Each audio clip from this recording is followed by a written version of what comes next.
Good morning guys, it's day 2 in Khatum village and today we are going to start our hike with बिडू भाई जो हमें guide करने वाले हैं। उससे पहले हम अपना फ़ोन्स एंड कैमरा जैसे तैसे बैटरी से चार्ज कर लेते हैं क्योंकि यहाँ इलेक्ट्रिसिटी नहीं है। फिर हम रेडी होके हाइक स्टार्ट करते हैं।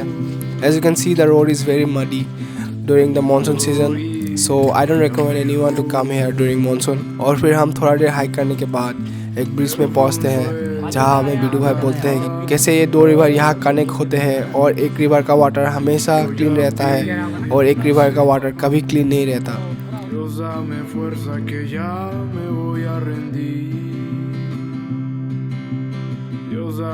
After a challenging 3 hours hike, we finally reached the waterfall and cave, and this is what it looks like during the monsoon.